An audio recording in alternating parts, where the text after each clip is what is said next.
हमने ऐसा कोई बयान नहीं दिया जो उनको बुरा लगेगा। हमने तो कई बार बोला कि मोदी जी शाहरुख खान सलमान खान के जैसे लगते हैं, तो सलमान खान शाहरुख खान हो गए। मैंने बात ताली बजाने की बात किया, उसने अपने ऊपर ले लिया कि हमको इस तरीके से कहा गया। अभी आप 3 दिन पहले देश के गृह मंत्री जी बिहार आए थे, झंझारपुर में आए थे। उन्होंने स्पष्ट बयान दिया कि हम जातिवाद को ख़त्म करेंगे और मेरिट पे हम राजनीति करेंगे। यानी कि क्लियर बात है कि SC ST OBC को जो आरक्षण मिलता है, जो पंचायती राज में हो या लोकसभा या विधानसभा मिलता है, तो इसका मतलब स्पष्ट है वो ख़त्म करना चाह रहे हैं। और जातिवाद, देखिए जाति तो हमारी पहचान है, सब आदमी अभी अपने अपने जात के लिए लड़ाई लड़ रहा, अपने अपने जात में अपने बच्चे को शादी करते ही, जात तो हमारी पहचान है। आप किसको ख़त्म करना चाहते हैं भाई? तो ये क्लियर है कि ये लोग संविधान को नहीं मानते हैं, इसलिए हम लोगों की लड़ाई है कि संविधान को ये लोग ख़त्म कर देंगे, उस रोज़ देश में कुछ नहीं रहेगा और देश गुलाम हो जाएगा और जो हिटलर शाही वाला हिसाब किताब है वो लागू हो जाएगा। हमने कहा ना कि अगर संविधान को अगर मानते तो बताइए कि मैंने परसों कुछ बयान दिया, उस बयान को उनको बुरा लगा होगा। हमने ऐसा कोई बयान नहीं दिया जो उनको बुरा लगेगा। हमने तो कई बार बोला कि मोदी जी शाहरुख खान सलमान खान के जैसे लगते हैं, तो सलमान खान शाहरुख खान हो गए। हम वो खुद ही बोलते रहे कि हम चौकीदार हैं। तो मैंने बात ताली बजाने की बात किया, उसने अपने ऊपर ले लिया कि हमको इस तरीके से कहा गया, हमने उनके जैसे कहा। तो ये देखिए कि अभी हमारा बात विवाद हो सकता था। हमें Y+ सुरक्षा मिला था और Y+ सुरक्षा कोई किसी मोदी जी का नहीं था, वो भारत सरकार का था, देश के जनता के खर्चे से वो चल रहा था। तो अगर वो अगर दिया गया तो कोई प्रक्रिया था, हमारे जान माल का खतरा था, इसलिए उन्होंने दिया। और अगर हटाने की भी बात होगा तो उसके लिए भी एक प्रक्रिया होगा कि हमारे ऊपर अगर खतरा नहीं है तो हटाया जाए। और हटाने के लिए भी सिस्टम बना है कि अगर Y+ है तो Y कीजिए, फिर उसके नीचे लाइए, उसके बाद फिर उसको ख़त्म कीजिए। तो वो आपने प्रक्रिया नहीं निभाया। आप एकदम हिटलर के जैसा, राजा के जैसा, मालिक के जैसा, देश का मालिक के जैसा आपने एक बार में बगैर नोटिफिकेशन दिए हुए आपने विड्रॉल कर लिया। तो यही हमको दिक्कत है ना कि आप देश का संविधान को क्यों नहीं फॉलो कर रहे हैं। आज आप 2 मुख्यमंत्री को क्यों जेल में डाल दिए हैं? क्यों आपने जनता का वोट दिया हुआ विधायक को, सांसद को आप क्यों अपने पैसा के दम पर खरीद ले रहे हैं? आपके पास इतना पैसा आ रहा है, आप अडानी हो, अंबानी हो, बड़े बड़े उद्योगपति को डरा के, धमका के, नोटिस भेज के और उससे आप चंदा ले लेते हो। वही चंदा के पैसे से देश के जनता का अपमान करते हो। ये क्यों करते हो? जो चंदा नहीं देता उसको आप जेल भेज देते हो, या जो किसी को बड़ा बड़ा टेंडर दे देना, बड़ा बड़ा ठेका दे देना, एयरपोर्ट को लीज पे दे देना, और उसके कारण आप उससे बड़ा पैसा उगाही करते हो। भाई आप बताइए, हमारे देश का सारा सरकारी संपत्ति को आप प्राइवेट क्यों कर रहे हो? आप बताइए, हमारा जो युवा जो सरकारी सिस्टम पे काम करता है उसको 70-80 हज़ार रुपये महीना मिलता सैलरी, अभी प्राइवेट कंपनी के पास जाता है तो रिज्यूम लेके जाता है, देखता है हाँ ठीक है 30,000 देंगे, अब वो मनमानी करता है। अभी हमारे युवा के पास कोई ऑप्शन नहीं है, वो 30,000 में नौकरी करता है। हमने राजस्थान में गया, वहाँ पे एयरपोर्ट पे हमने देखा लॉन्च अडानी को दे दिया गया। अडानी में एक मैनेजर लेवल का पोस्ट वाला लड़का से हमने देखा, बहुत ही स्मार्ट, पढ़ा लिखा, समझदार था। उनसे पूछा भाई कितना सैलरी है, तो बोला 20,000 रुपये सैलरी है। आप बताइए, जिसका सैलरी 1 लाख होना चाहिए, 50,000 होना चाहिए, वो उसको 20,000 सैलरी मिल रहा है। तो हम लोग यही चाहते हैं कि देश का संपत्ति को निजीकरण ना किया जाए, प्राइवेटाइजेशन नहीं किया जाए, उसको सरकारी संस्था पर रहने दे। संविधान को फॉलो कीजिए। संविधान में सभी को जीने का अधिकार है, सर उठा के जीने का अधिकार है, अपनी बात को रखने का अधिकार है। और देश में अभी लोकतंत्र का चुनाव हर कोई लड़ सकता है। आप हिटलर शाही के जैसे कर रहे हैं। आप बताइए, मुकेश सहनी का घर छीन लिए, विधायक ले लिए, आप मुकेश सहनी का सुरक्षा ले लिए। आप क्या चाहते हैं, हम मर जाएं? हम अपने जात के अधिकार की लड़ाई लड़ रहे हैं तो हम कोई गुनाह कर रहे हैं? आप पिछले 10 साल से आप देख रहे हैं कि हम कितना मेहनत कर रहे हैं अपने लोगों के लिए।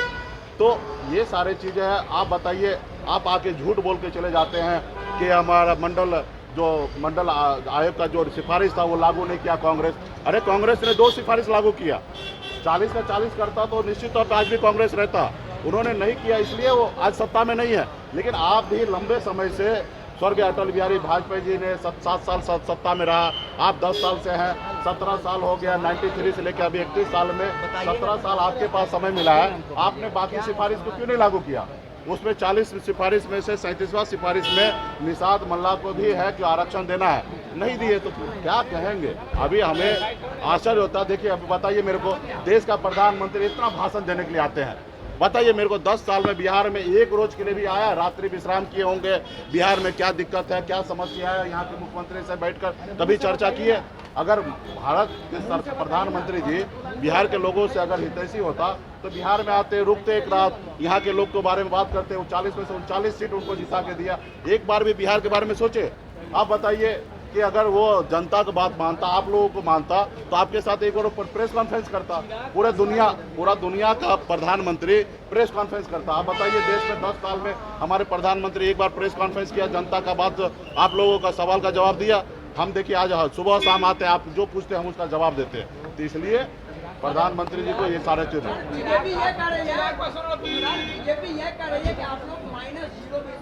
वो देखिए, हम लोग जनता को मालिक मानते हैं और वो लोग ईवीएम को मालिक मानते हैं, उसके पास पैसा उसको मालिक मानते हैं। उनको जो करना है वो करने दीजिए।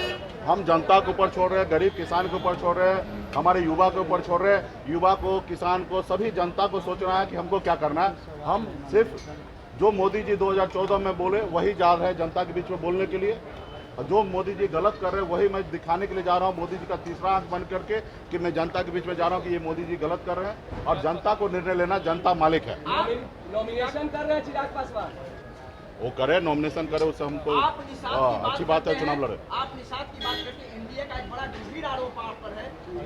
जनता को निर्णय लेना, जनता मालिक है। आप नॉमिनेशन कर रहे हैं चिराग पासवान, वो करे, नॉमिनेशन करे, उससे हमको अच्छी बात है। चुनाव लड़े। आप निषाद की बात करके एनडीए का एक बड़ा गंभीर आरोप आप पर है। पहले भी और अभी भी आपने एक भी निषाद परिवार के आप हमको पता चल गया, बीजेपी के ऑफिस आए हैं और पूरा बीजेपी के एजेंडा पे बात कर रहे हैं, उसका भी जवाब दे देता हूँ। 2020 में हमने 11 सीट पर लड़ा, 4 निषाद को चुनाव लड़ा है, और चारों चुनाव निषाद जो है हार गए, इसलिए क्योंकि उनके पास संसाधन नहीं होता। अंतिम समय में टिकट देने के बाद वो तैयारी नहीं हो पाता। आपको इस बार भी पता होगा कि 3 सीट हमको मिला। अंतिम आवर में हम इंडिया गठबंधन में आए, 3 में 1 सुरक्षित है, वहाँ लड़ ही नहीं सकते। 2 जगह ऐसा सीट था जहाँ पे हमको वहाँ पे जीतने के लिए लड़ाई लड़ना है, फॉर्मेलिटी निभाने के लिए लड़ाई नहीं लड़ना है। भाजपा ने भी एक भी कुशवाहा को टिकट नहीं दिया, तो हम फॉर्मेलिटी निभाने के लिए चुनाव नहीं लड़ते, जीतने के लिए लड़ते। और हमने क्या बनिया समुदाय को टिकट दिया तो बीजेपी को तकलीफ है क्या? हमने कुशवाहा समाज को टिकट दिया तो तकलीफ है क्या? हम पार्टी को जिताने के लिए चुनाव लड़ रहे हैं, फॉर्मेलिटी निभाने के लिए नहीं लड़ रहे। हम तो खुद भी चुनाव नहीं लड़े, तो इसका ये मतलब थोड़े कि चुनाव ही लड़ना है। हमारे एजेंडा है समाज को, हर वर्ग को, लोगों को मदद करना, उसको आगे पहुंचाना।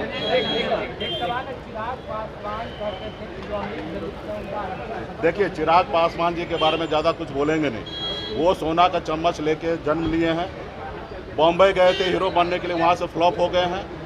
खाली अपने आप को हनुमान कहते हैं और शेर का बच्चा कहते हैं। हम नहीं मानते, हम शेर का बच्चा उनको मानते हैं, स्वर्गीय रामविलास पासवान जी को, जिनको मैं इज्जत करता हूँ। आज भी हमारे ऑफिस में जाइए, उनके तस्वीर आपको दिखेगा। आज भी उनका भाषण पार्लियामेंट का सुनते हैं ना तो सीना चौड़ा हो जाता है कि कोई शेर का बच्चा पार्लियामेंट में इस तरीके से बोलते रहा है। आप हनुमान बन के घूम रहे हैं। आप पहले अपने पिताजी के बताए हुए रास्ते पे चलिए। आप देखिए, वो आपके पिताजी का बना हुआ पार्टी को ख़त्म करने वाला, आपके पिताजी को बंगला से का मूर्ति हटाने वाला, आप उनके पीछे पीछे घूम रहे हैं और अपने आप को हनुमान बने हैं। शेर का बच्चा रामविलास पासवान जी थे। अगर शेर का बच्चा आपको बनना है तो स्वर्गीय रामविलास पासवान जी के रास्ते पे चलिए। आज जैसे हम लोग चल रहे हैं, हम लोग स्वर्गीय रामविलास पासवान जी के रास्ते पे चल रहे हैं और हम गरीब किसान के लिए लड़ाई लड़ रहे हैं। सिद्धांतों पर चलते हैं चिराग पासवान। पहले अपने पिताजी के सिद्धांत पे चले। हर आदमी को अपने पूर्वज का, अपने पिताजी के सिद्धांत पे पहले भी चलना चाहिए। प्रधानमंत्री जी तो है, वो विकास करेंगे तो हम भी उनको बहुत बधाई देंगे। आज क्यों मोदी जी अभी वैक्सीन वाला जो कोरोना सर्टिफिकेट था, आज मोदी जी क्यों अपना तस्वीर हटा लिए, ये बताइए। और जब लगवा रहे थे जबरदस्ती पकड़ के डबल डोज, तभी तो अपना फोटो लगवा रहे थे। और आज वो फोटो क्यों हटवा दिए?